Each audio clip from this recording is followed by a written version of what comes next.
నమస్తే, welcome to hit TV. నేను శ్వేత. ఈరోజు మనతో పాటు ప్రముఖ certified financial planner Madhavi Reddy గారు ఉన్నారు. నమస్తే మాధవి గారు. నమస్తే అండి. మాధవి గారు, ఫినాన్షియల్‌కి రిలేటెడ్ అడ్వైజెస్ మాకు మీరు చాలానే ఎప్పుడూ ఇస్తూ ఉంటారు మా ఛానల్‌కి వచ్చి. అందులో భాగంగా ఫస్ట్ మనం ట్రంప్ గురించి మాట్లాడుకుందాం. మనందరికీ చాలా ఫేవరెట్ కదా! Favourite topic. Continuous topic. Continuous topic. కాకపోతే ఏంటంటే మనం ఎంత ఫేవరెట్ అనుకున్నా గానీ అతను ఇండియా మీద అవును. దాడి చేస్తూనే ఉన్నాడు. అవునండి. సో చెప్పండి మాధవి గారు, లైక్ అంటే ఇండియా మీద టారిఫ్ వేశారు ఇప్పుడు. అవును. సో దాని గురించి మాట్లాడదాం. రైట్ అండి. So Yeah. ఇది ఎక్కడెక్కడ ఇంపాక్ట్ పడొచ్చు Hmm. అనేది మన వరకు మనం చూసుకుంటే, Hmm. ఎందుకంటే మనకు ఆల్మోస్ట్ మన ఎక్స్పోర్ట్స్ Hmm. యుఎస్ కి $84 బిలియన్ ఉంటాయి. ఈ Right. మధ్య కాలంలో ఇంకా ఎక్కువ మనము ఎక్స్పోర్ట్స్ చేస్తున్నాం. Hmm. అంటే ఎక్కువగా ఏం ఎక్స్పోర్ట్స్ చేస్తామని అంటే జెమ్స్ అండ్ జ్యువెలరీ Hmm. యుఎస్కి ఎక్స్పోర్ట్ చేస్తాము. ఆల్మోస్ట్ $5 బిలియన్ ఉంటుంది దాని వర్త్. Hmm. అది తర్వాత మన టెక్స్టైల్స్, చాలా వరకు మన టెక్స్టైల్స్ అన్నీ కూడా అక్కడ పంపిస్తూ ఉంటాం, యుఎస్కి ఎక్స్పోర్ట్ చేస్తూ ఉంటాము. Hmm. అంటే మన దగ్గర ఉన్న ఏదైతే మన కంపెనీస్ ఉన్నాయో కొన్ని సెక్టార్స్ అండి, ఎస్పెషల్లీ వాళ్ళ ఎక్స్పోర్ట్స్ మీద ఎక్స్పోజర్ ఎక్కువ ఉంది. Hmm. అలానే మనం కొన్ని మెడిసిన్స్, ఫార్మాకి సంబంధించినవి, అలానే కొన్ని ఆటో కాంపనెంట్స్, ఓకే. ఇలా కొన్ని సెక్టార్స్ అయితే మాత్రం కొంచెం పానిక్ అయితే సిచ్యువేషన్ అయితే ఫార్మా రిలేటెడ్ కనిపిస్తుందండి. కూడా మనం చాలా పంపిస్తుంటామా? అండి, చాలా. వాళ్ళు Okay. అసలు మన మీద ఒక 50% డిపెండ్ అయి ఉన్నారు. Mhm. ఇంత హ్యూజ్ క్వాంటిటీలో ఇండియా తప్ప ఎవరు ఎక్స్పోర్ట్ చేయలేరండి. Hmm. మనకు అంత కెపాసిటీ ఉంది ఫార్మాలో. ఓకే. ఇంత హ్యూజ్ కెపాసిటీ, ఇంత హ్యూజ్ వాల్యూమ్స్లో మన ఇండియా మాత్రమే వాళ్ళకి కావాల్సిన ఈ జెనరిక్ డ్రగ్స్ కానీ, మెడిసిన్స్ కానీ, ఫార్మాకి సంబంధించినవి యుఎస్కి ఎక్స్పోర్ట్స్ చేస్తూ ఉంటాము. ఇక ఐటీ మీకు చెప్పాల్సిన అవసరం లేదు. సో ఐటీ కూడా మనం బాగా మన సర్వీసెస్ వాళ్ళకి ఎక్స్పోర్ట్స్ అనేవి, అంటే ఈ సర్వీసెస్ ద్వారా మనం ఎక్స్పోర్ట్స్ అనేవి వెళ్తూ ఉంటాయి. Hmm. సో ఇవన్నీ కూడా కొంచెం ఈయన ఇచ్చే ఈ టారిఫ్స్ వల్ల కొంచెం ఇంపాక్ట్ అయితే మనకు కనిపిస్తుందండి. అలానే మనకి కొన్ని డైరీ ప్రోడక్ట్స్, ఆగ్రో అంటే మనకి అగ్రికల్చర్ ప్రోడక్ట్స్ కూడా, అంటే మన సీ ఫుడ్స్ సంబంధించిన కొన్ని ప్రోడక్ట్స్ అక్కడికి వెళ్తాయి. అగ్రికల్చర్ అంటే మనకి నట్స్ కానీ ఇలాంటివి కొన్ని మనకి యూఎస్కి వెళ్తూ ఉంటాయి. సో రైట్ ఫ్రమ్ అగ్రికల్చర్ దగ్గర నుండి మనం మొదలు పెట్టుకుంటే gems and jewellery, textiles, auto components, pharma, ఇవన్నీ కూడా కొంచెం కెమికల్స్, ఇవన్నీ కూడా కొంచెం సెక్టార్స్ ఎవరైతే ఈ ఎక్స్పోర్ట్స్ చేస్తూ ఉన్నారో, ఈ బిజినెస్లో ఉన్నారో, వాళ్ళకి ఎక్స్పోర్ట్స్ అంతా కూడా యూఎస్లో ఉన్నారో వాళ్ళ క్లయింట్స్ అందరూ కూడా వాళ్ళకి డెఫినెట్గా పానిక్ అనేది కొంచెం కనిపిస్తుందండి. ఇప్పుడు ఏంటి, వాట్ నెక్స్ట్? ఒక చేంజ్ వచ్చింది, డెఫినెట్లీ ఇది ఎలా అయినా అడ్జస్ట్ అవుతారులేండి. బట్ ఏంటంటే ఈ ప్రాసెస్ అనేది కొంచెం పానిక్గా ఉంది. ఫస్ట్ థింగ్ ఏంటంటే ఈయన ఏంటంటే ఓన్లీ ట్రేడ్ గురించి మాట్లాడుతున్నట్టు లేదు. He showing his power. It is not about just trade, politics ఎక్కువగా ఉన్నాయి. ఈయనది ఒక ట్రెండ్ అనమాట. ఎట్లా అంటే ముందు మిమ్మల్ని భయపెట్టడం, పెద్దగా అంటే ఎక్కువ పర్సంటేజ్ టారిఫ్స్ వేసి మిమ్మల్ని ప్యానిక్కి గురి చేయడం, మన అందరం ఇట్లా భయపడాలి, సో మీకు 30%, 40% ఇట్లా ఇంపోజ్ చేయడము, అందరం ప్యానిక్ అయ్యి మన మార్కెట్స్ కూడా, స్టాక్ మార్కెట్స్ కూడా కరెక్ట్ అవ్వడము, కొన్ని సెక్టార్స్ అంతా కూడా బాగా కరెక్ట్ అవ్వడము. సో దీని తర్వాత ఫార్మా సెక్టార్స్ బాగా కరెక్ట్ అయ్యాయండి స్టాక్ మార్కెట్లో. అలానే ఐటీ కంపెనీస్ కూడా కొంచెం, అలానే textile companies, definitely it is getting some kind of impact అయితే మనకు కనిపిస్తోంది. సో బట్ ఏంటంటే ఇది ఆయన ట్రెండ్ ఎలా ఉంటుందంటే ముందు ఎక్కువ వేస్తారు, ఆ తర్వాత నెగోషియేషన్స్ అంటారు, మళ్ళీ ఆ తర్వాత మళ్ళీ కొంచెం పాజ్ అంటారు, పాజ్ తర్వాత మళ్ళీ, ఇదేంటంటే ఇది కంటిన్యూస్గా ఈ సైకిల్ అనమాట. ఇది ఎప్పటికప్పుడు అవుతూనే ఉంది కదా, ఇదంతా ఒక సైకిల్ అలా మళ్ళీ మొదటికి వస్తుంది అనమాట. బట్ ఏంటంటే ఇదేంటంటే జస్ట్ ఇండియాతో అంటే మిగతా కంట్రీస్తో, you take it European union కానీ లేకపోతే యూకే కానీ, వాళ్ళతో అసలు జపాన్ రీసెంట్లీ ఈ has close the deal with Japan just 15%. వాళ్ళందరితో కొంచెం బాగానే మేము కూడా అలానే ఎక్స్పెక్ట్ చేసామండి. ఓకే, హీ మైట్ ఇన్నెవిటబుల్ అండి, అంటే టారిఫ్స్ లేకుండా అయితే ఇండియాకు ఉండదు. మిగతా కంట్రీస్ లాగా ఏవైతే జపాన్తో 15%, ఇలా 15% రేంజ్లో ఉండొచ్చు మనకు కూడా అనుకున్నాము.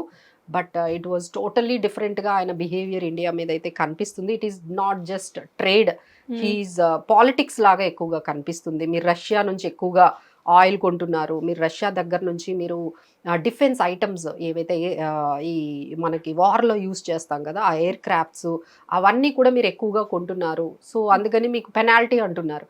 So this was so surprising. ఆయన ఈ విధంగా రష్యా దగ్గర నుంచి ఆయిల్ ఆయన ఎందుకు కొనొద్దు అంటున్నారు అంటే, మనం రష్యా దగ్గర నుంచి ఆయిల్ కొంటే డాలర్స్లో మనం కొనం కదా, ఇండియన్ రూపీస్లో కొంటూ ఉన్నాము.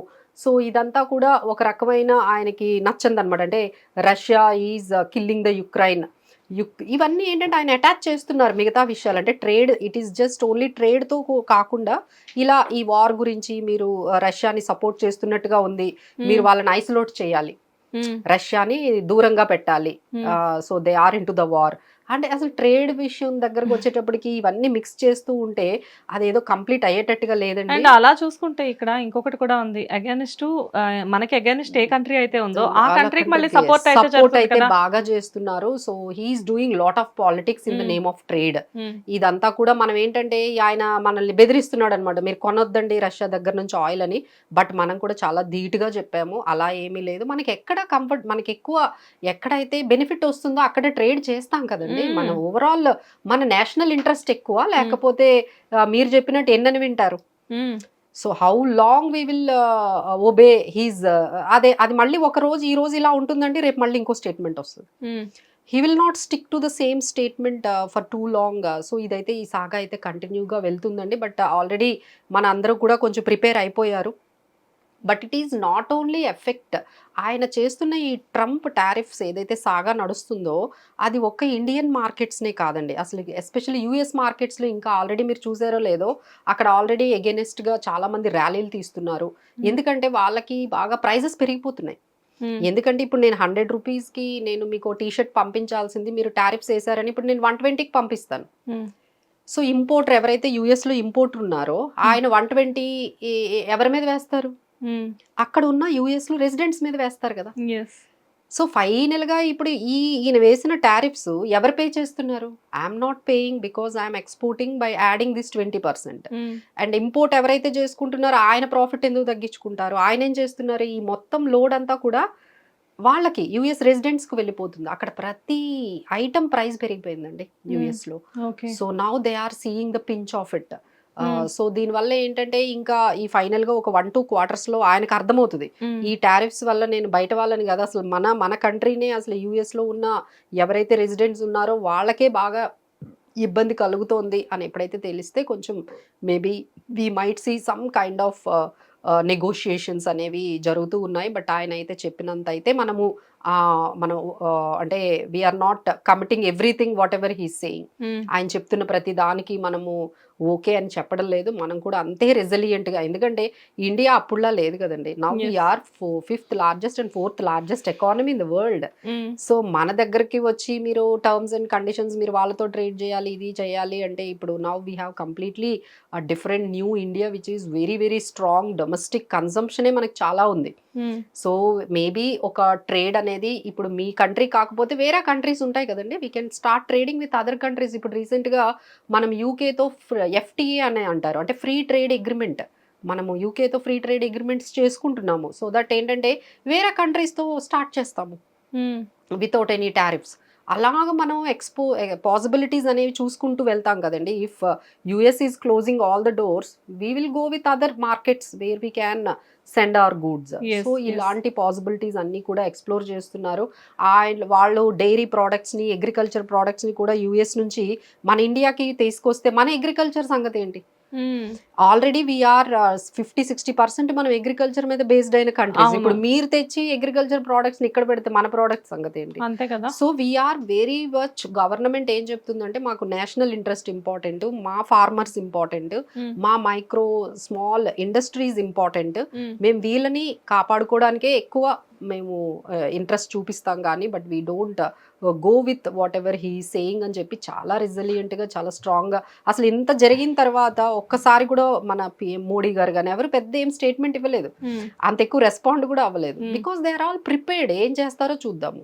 So this is what is happening. But anyhow impact అయితే కొంచెం జీడిపి మీద, కొంచెం ఎకానమీ మీద, టు సమ్ ఎక్స్టెంట్ కొన్ని సెక్టార్స్ మీద.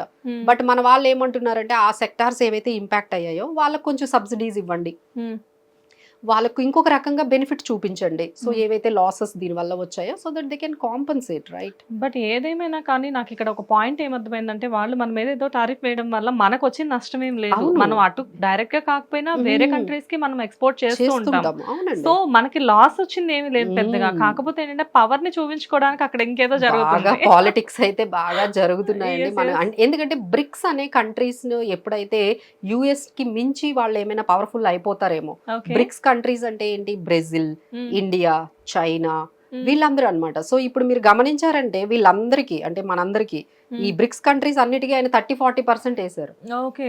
చైనా కూడా, China also, because these are all getting more powerful then US ఎకానమీలో. వీళ్ళందరూ స్ట్రాంగ్ అవుతున్నాము. ఐదర్ ఇండియా, చైనా, బ్రెజిల్, వీళ్ళందరూ కూడా ఈ అన్ని కంట్రీస్ కూడా వాళ్ళకన్నా ఎక్కువగా పవర్ఫుల్ అవుతారేమోనని this is one kind of making them to వాళ్ళని కొంచెం నెగిటివ్గా చేయాలి అని ఏమైనా ప్రయత్నాలు చేస్తున్నారు. But even not only India అండి, చైనా మీద కూడా ఆయన అట్లనే ఉన్నారు. ఓకే మ్యామ్, దీని ఇంపాక్ట్ అక్కడ ఉన్న మన తెలుగు స్టూడెంట్స్ మీద ఏదైనా పడే ఛాన్సెస్ ఉంటుందా? అందరి మీద ఉందండి, చాలా ఉంది. అసలు ఆయన ఒక్కటి కాదండి, ఆయన టచ్ చేయలేని సబ్జెక్టే లేదండి. ఐదర్ అక్కడ ఎమిగ్రెంట్స్ మీద కానీ, మీరు అక్కడ జాబ్స్, అసలు ఇండియన్ జాబ్స్ చేసే వాళ్ళందరినీ ఏమంటున్నాడు అంటే డిస్కరేజ్ చేస్తున్నాడు. మీరు ఎందుకు ఇండియన్ వర్క్ ఫోర్స్ని పెట్టుకుంటున్నారు, మన వాళ్ళకి ఎందుకు మీరు ఎక్కువ రిక్వైర్మెంట్ ఇవ్వట్లేదు. సో ఇలా అనమాట, చైనా దగ్గర నుంచే మీరు ఎందుకు ఎక్కువ ఇంపోర్ట్ చేసుకుంటున్నారు, మనం ఎందుకు మ్యానుఫ్యాక్చర్ చేసుకోకూడదు, అసలు ఇండియన్స్ ఎందుకు మీరు ఎక్కువగా జాబ్స్ లో పెట్టుకుంటున్నారు. సో ఇట్లా మన వర్క్ ఫోర్స్ మీద, అక్కడ మ్యానుఫ్యాక్చరింగ్ వాళ్ళ మీద కూడా గట్టిగానే ఉన్నారు. But is it possible over the time? ఇప్పుడు మన వర్క్ ఫోర్స్ ని తీసుకుంటున్నారు, మన ప్రోడక్ట్స్ తీసుకుంటున్నారు అంటే క్వాలిటీ ఎంత ఇస్తే తీసుకుంటారండి? Quality is the main priority కదా. ఈజ్ ద మెయిన్ ప్రయారిటీ కదా. At the same time you are getting at the right price, right people, మీకు right quality and right skills వస్తున్నప్పుడు వై కాంట్? ఇప్పుడు మిగతా కంపెనీస్ కూడా తెలియకుండా తీసుకుంటున్నారా ఇండియన్స్ వర్క్ ఫోర్స్ ని? Because they have the quality skills and all, so that's what they are taking up. సో ఈయన ఒక్క over the period of time మనమే మ్యానుఫ్యాక్చరింగ్ చేసేసుకోవాలి అన్ని, how it's possible in immediate ga.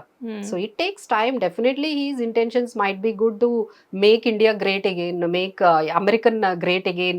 ఇలాంటి మాటలన్నీ బాగానే ఉంటాయండి చెప్పడానికి. బట్ ఇప్పుడు యాక్షన్స్ కనిపిస్తున్నాయి. అంటే he used to say like we are మోడీతో మేము చాలా friendly, Modi is my best friend, ఇవన్నీ అదే వెనకాల జరిగే కుట్రలన్నీ జరుగుతున్నాయి. బట్ బయటకు వచ్చేటప్పటికి is very nice, very best friend, best country to negotiate, ఇలాంటివన్నీ బయట స్టేట్మెంట్స్ అన్ని బాగుంటాయండి. Now the real picture is coming, what is thinking and perspective towards Indian economy, Indian వాళ్ళతో ట్రేడ్ అనేది ఆయన ఇప్పుడు మనకు క్లియర్ గా కనిపిస్తుంది. But it will take definitely అండి కొంచెం. అయితే ఈ మొత్తం ప్రొసీజర్ ఆయనకు ప్రాబ్లం ఏంటంటే అన్సర్టనిటీ. ఈ రోజు ఉన్నట్టు రేపు మాట్లాడరు. ఒక రోజు ఏంటంటే చాలా నెగిటివ్ గా మాట్లాడతారు, immediately again we are thinking to reduce the tariffs on India అంటారు. ఓసారి అగైన్ మళ్ళీ ఈ రోజు ఒక స్టేట్మెంట్ వచ్చింది, ఇండియా మేము చెప్పినట్టుగా రష్యన్ ఆయిల్ బై చేయడం ఆపట్లేదు, so we will impose some more penalties, some more tariffs అని. సో దీస్ కైండ్ ఆఫ్ అంటే ఆయన చేంజెస్ ఆఫ్ స్టేట్మెంట్స్ కొంచెం చాలా డిస్టర్బ్ గా, అంటే తను ఉన్న పొజిషన్ కి యాక్చువల్ గా మైండ్ సెట్ అనేది ఏదో మూడ్ స్వింగ్స్ లాగా చేంజ్ చేసుకోవడం maybe it is not true కదా. అదే he don't stand on what he says, ఒక స్టేట్మెంట్ మీద బేస్ అయి ఉండరు. దాని వల్ల ఆయన ఒకరే కాదండి, అంటే యుఎస్ ఎకానమీ డౌన్ అవుతుంది, తర్వాత ఆ ఇంపాక్ట్ మిగతా కంట్రీస్ మీద కూడా పడుతుంది. మిగతా ఎకానమీస్ అంటే entire global economies are getting into grip of slow down. ఈయన చేసింది ఒకటి కాదులేండి, అన్ని ఏషియన్ మార్కెట్స్, తర్వాత యూరోపియన్ మార్కెట్స్ అన్నిటిని కూడా కొంచెం నెగిటివ్ గానే ఇంపాక్ట్ చేస్తున్నారు సిన్స్ ఈ కమ్. అంటే ఈయన వచ్చి ఒక 6 months కి ఇట్లా ఉందంటే I don't think so next 4 years how the world economies will flourish because of him. So maybe will see what happened in next few days అని చెప్పేసి మనం కూడా చూద్దాము. సో ఒక స్టేజ్ లోకి వచ్చిన తర్వాత మీరు అన్నట్టుగా he should have some kind of maintenance of that kind of stability in his statements. ఆ స్టేట్మెంట్స్ లో కొంచెం స్టేబుల్ గా కొంచెం ఆలోచించి, ఒకసారి టారిఫ్స్ అంటారు, మళ్ళీ ఇమీడియట్ గా పాజ్ అంటారు, మళ్ళీ 90 days పాజ్ అంటారు, మళ్ళీ టారిఫ్స్ అంటారు, మళ్ళీ నెగోషియేషన్స్ అంటారు, మళ్ళీ ఇంపోజ్ చేస్తారు. ఏంటి ఇదంతా? This is all like some kind of volatility. అంటే ఆయన ఇంటెన్షనల్ గా చేస్తున్నారేమో అని కూడా అనిపిస్తుందండి. అది ఇంటెన్షనల్ గా అని చెప్పేసి చిన్న పిల్లలకు కూడా అర్థమవుతుంది కదా. యాజ్ ఏ ఫైనాన్షియల్ అడ్వైజర్ మీకు ఇంకా బాగా తెలుసు. ఇంటెన్షనల్ గా అంటే మార్కెట్స్ ని కొంచెం భయపెట్టడానికి, లేకపోతే ఆయన చూడండి నేను ఒక్క స్టేట్మెంట్ ఇవ్వగానే మీ మార్కెట్స్ ఎంత వాల్టిలిటీకి వెళ్ళిపోయాయో, మీ మార్కెట్స్ ఎంత కరెక్ట్ అయ్యాయో, నా ఒక్క స్టేట్మెంటే మిమ్మల్ని ఏ విధంగా this is what he wanted. But కొన్ని రోజులైతే ఇక ఎవరు పట్టించుకోరేమో, మేబీ అలవాటు అయిపోయి ఇంకా మేబీ ఇది ఇనిషియల్ డేస్ లో మేబీ మీరే చూడండి ఈ 3-4 టైమ్స్ లోనే మాట ఎన్నిసార్లు చేంజ్ అయింది. వీఆర్ థింకింగ్ అబౌట్ ఇండియా అని చెప్పేసి ఒకసారి చెప్తున్నారు, Modi is my best friend అని ఒకసారి చెప్తున్నారు. అట్ ది సేమ్ టైం వాళ్ళు పర్చేస్ చేయడం ఆపట్లేదు రష్యా నుంచి ఆయిల్స్ అని చెప్పేసి చెప్తున్నారు. సో ఇక్కడికిక్కడే అగైన్ వీఆర్ థింకింగ్ అని చెప్తున్నారు. సో ఇక్కడికిక్కడే డెసిషన్స్ అనేవి చాలా చేంజ్ అవుతున్నాయి. సో మనం ఏది సీరియస్ గా తీసుకోవాలి ఏది తీసుకోవద్దు అనేది ఇక్కడ మనకే ఒక క్లారిటీ లేకుండా ఏంటంటే మార్కెట్స్ హావ్ డిస్కౌంటెడ్, ఇంక ఈయన ఇలానే ఉంటారు అని మనం ముందుకు వెళ్ళిపోయి మళ్ళీ వేరే కంట్రీస్ తో, అంటే మోడీ ఆల్సో ఈజ్ ఆయన కూడా చాలా కంట్రీస్ తో, ఇంక ఈయన పక్కన పెట్టి మిగతా కంట్రీస్ తో మనం ట్రేడ్ కొంచెం మనము బెటర్గా చేసుకోవడం, అలానే చైనాతో కానీ లేకపోతే యూకేతో కానీ ఇలా డిఫరెంట్ కంట్రీస్తో మనం ట్రేడ్ పాసిబిలిటీస్ పెంచుకున్నాం అనుకోండి, ఈ యుఎస్ మీద డిపెండెన్సీ తగ్గించుకుందామని అందరూ ఆలోచిస్తున్నారండి. ఎందుకంటే ఈయన పెట్టే దీనికి అబ్బా ఈ కంట్రీ కాకుండా ఇంకా బెటర్ ఆపర్చునిటీస్ ఉంటే కొంచెం స్టేబుల్గా చేసుకోవచ్చు కదండి. ఇలా ఎవ్రీడే ఒక స్టేట్మెంట్తో మీరు బిజినెస్ని ఎలా ప్లాన్ చేసుకుంటారండి? ఒక ప్రైస్ని మీరు ఎలాగా ఫిక్స్ చేసుకుంటారు? Everyday these kind of changes. So ఇలా కాకుండా అసలు అందరూ యూఎస్ని అవాయిడ్ చేయడం బెటర్. హిట్ టీవీ యాప్, ఇందులో short news, live news, entertainment shows, movies, digital magazines తో పాటు మీ జిల్లా వార్తలను కూడా ఫ్రీగా చూడొచ్చు.